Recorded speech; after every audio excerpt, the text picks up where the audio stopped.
You're watching Extras from the Extension on Eagle Community Television. This show is brought to you by Carico Implement. Poinsettias are that traditional Christmas flower, and this is the time of year when we see them in the stores and people are out purchasing them. And you might think it's not really anything you need to think too much about when you go out to buy one of these plants, but really there are some things to consider, and so we'll talk about that today.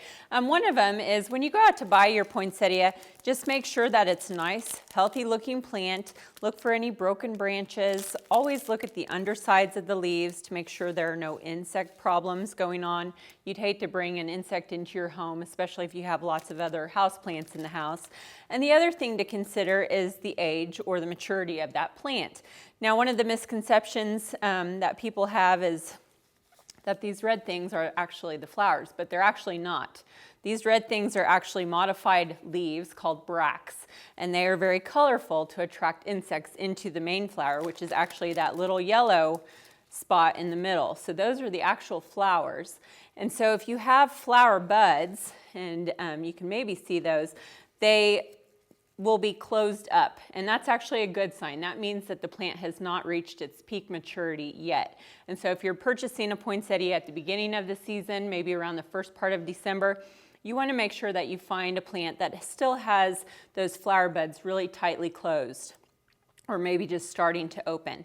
If you're purchasing one a little bit later in the season, say towards the 15th or 20th of December, then you want to make sure that those have opened a little bit and you can see the little anthers coming out of those flowers, and that's an indication that that flower is just starting to mature, and that's when the peak color will happen with these plants.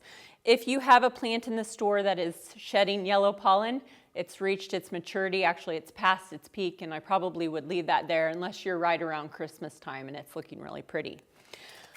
Another thing to consider when you buy a poinsettia is how you care for it in your home. They're a little bit finicky, and so you want to make sure and set them in a nice bright location where they'll get some good sun, but you don't want them to be touching any cold window panes because they don't like that. The other thing that that you don't want to do is set it on top of a warm place. So if you have one sitting on top of the refrigerator or something like that, anywhere where it gets a little bit warmer, sometimes that can cause leaves to drop and things to happen. Or if you have it underneath of a heating vent like we do in our office, then it can cause it to drop its leaves and not look as pretty for as long. So you want to make sure keep it away from those things, heating vents, warm locations, away from those cold window panes. Make sure there's a curtain or something in between the window and the poinsettia, and it will be happier there versus having those extreme fluctuations in temperature.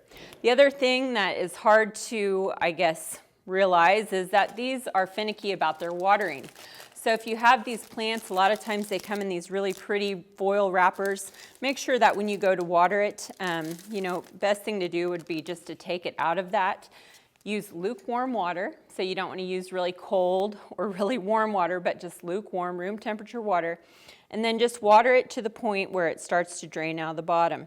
Now, if you had this in the foil wrapper, it would very easily do this, but then it would sit in that water in the foil wrapper, and that's a bad thing because then you can end up with some root rot and some decay going on, and that would cause the life of your poinsettia to decrease. So you want to make sure and let that drainage water flow out into the sink or into a bucket like we're doing here. Let that drain before you put it back into the foil wrapper, or some people like to put it in containers and things like that. So a couple of tips there as far as caring for your poinsettia. If you like poinsettias, a lot of people just purchase them and have the intention of using them for the year, or for the season, and then they discard them. But some people do like to keep them as a houseplant year-round, and that's a possibility. You can certainly do that.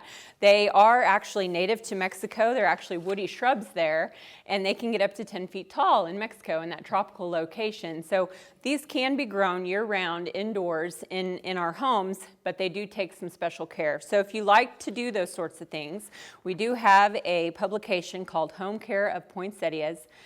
Discusses everything that I just mentioned as far as purchasing and caring for your poinsettia once you get it home, and then also how to take care of it through spring and summer if that's what you would like to do, and then ultimately have it have those red bracts for next Christmas if that's a goal of yours. So if you have questions about that, don't hesitate to contact your local extension office for more information. You're watching extras from the extension on Eagle Community Television. This show is brought to you by Carico Implement.